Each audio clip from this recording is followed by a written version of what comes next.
ಈ ಸಲ ಮಾತ್ರ ಮೋದಿ ಅವ್ರ ಮಾತನ್ನು ನಂಬಲಿಲ್ಲ. ಸ್ಪಷ್ಟವಾಗಿ 2/3 ಮೆಜಾರಿಟಿ ಆಗಬೇಕಾಗಿದ್ದನ್ನು ಮಾಡಿಕೊಡಲಿಲ್ಲ.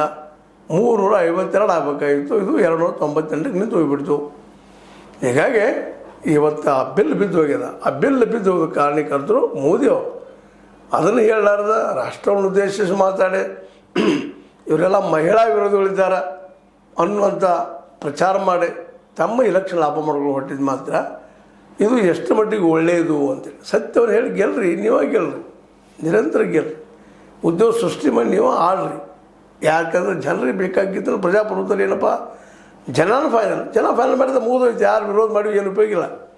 ಆ ದಿಶೆಯಲ್ಲಿ ನಮ್ಮ ಮೋದಿ ಅವರು ಮಾಡೋದನ್ನು ಬಿಟ್ಟ ಮತ್ತು ಇಲ್ಲಿವರೆಗೆ ಆದಂಥ ಈ 12 ಚುನಾವಣೆಗಳಲ್ಲಿ 12 ವರ್ಷ ಚುನಾವಣೆಗಳಲ್ಲಿ ಇಟ್ ಮೀನ್ಸ್ ಹಿಂದಿನ ಚುನಾವಣೆಗಳಲ್ಲಿ ಈಗ 12ನೇ ವರ್ಷ ಅವರು ಅಧಿಕಾರದಲ್ಲಿ ಇದ್ದಂಥದ್ದು ಇಲ್ಲಿವರೆಗೆ ನಡೆದ ಎಲ್ಲ ಚುನಾವಣೆಗಳಲ್ಲಿ ಒಂದು ಯಾವುದಾದ್ರೂ ಗಿಮಿಕ್ ತೋರೋದು, ಜನರಿಗೆ ದಿಶಾಬರು ಮಾಡೋದು, ಆಯ್ಕೆ ಹಾಕೊಂಡು ಹೋಗುವಂಥ ಒಂದು ಕೆಲಸವನ್ನು ಮಾಡ್ತಾಯಿದ್ರು ಮೋದಿಯವರು. ಆದರೆ ಈ ಸಲ ಯಾಕೋ ಏನೋ ಅವ್ರಿಗೆ ಇದು ಕೈ ಕೊಟ್ಟದ.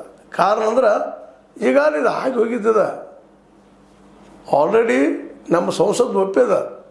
ಮತ್ತು ಈಗ ಇದಕ್ಕೆ ಯಾರ್ದು ತಕರಾರಿಲ್ಲ. ಈಗಾದರೂ ಯಾರು ತಕರಾರು ಇಲ್ಲ ವಿರೋಧ ಪಕ್ಷದವರು.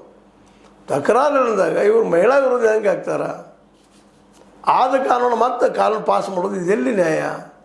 ಇದೆಂಥ ಕಾನೂನು ಅನ್ನೋದು ಇವತ್ತು ಚರ್ಚಾ ವಿಷಯ ಆಗ್ಲಿಕ್ಕತ್ತವ.